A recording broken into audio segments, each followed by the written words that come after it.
तो यहाँ पर हमें एक सीक्वेंस Cn दे रखी है और उस सीक्वेंस की जो लिमिट है इस तरह से limit n tends to infinity mod of Cn raise to the power 1 upon n exist करती है और ये जो लिमिट है नॉट इक्वल्स टू 0 है। आपको रेडियस ऑफ कन्वर्जेंस एक सीरीज का दे रखा है जो Cn से बनी है, यानी कि Cn x रेज़ टू द पावर n, इसका रेडियस ऑफ कन्वर्जेंस r है और आपसे पूछा गया है कि series summation n square C N x raise to the power n का रेडियस ऑफ कन्वर्जेंस क्या होगा। वर्ड्स में मैं ये कह सकता हूं कि सीरीज को किसी n स्क्वायर से मल्टीप्लाई करने पर रेडियस ऑफ कन्वर्जेंस पर क्या फर्क आता है, एक्चुअली ये प्रॉब्लम उससे रिलेटेड है।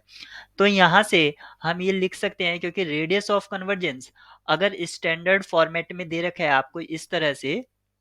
A n x raise to the power n, तो रेडियस ऑफ कन्वर्जेंस को हम निकाल सकते हैं limit n tends to infinity you N raise to the power 1 upon n से, और ये जो होता है इक्वल्स टू 1 अपॉन r के होता है। दूसरा हम इसको लिख सकते हैं, रेडियस ऑफ कन्वर्जेंस को इस तरह भी निकाला जा सकता है a n upon a n plus 1 equals to r। यहाँ पर Cauchy second theorem on limit क्या कहती है, limit n tends to infinity mod of u N raise to the power 1 upon n equals to होता है limit n tends to infinity you n plus 1 divided by u n, इसके equivalent होती है। यहाँ पर हमसे पूछा गया था radius of convergence of summation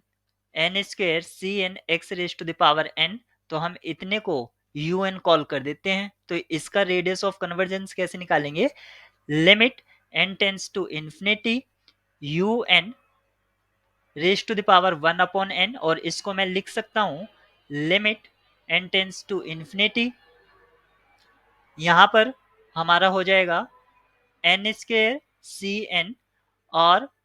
इसका पावर हमें 1 अपॉन n लेना है। तो यहाँ पर मैं इसको इस तरह भी लिख सकता हूं limit n tends to infinity n raise to the power 1 upon n और इसका square into limit C N raise to the power 1 upon n। यहाँ पर मोड दोनों पर मैंने अलग अलग ले लिया है।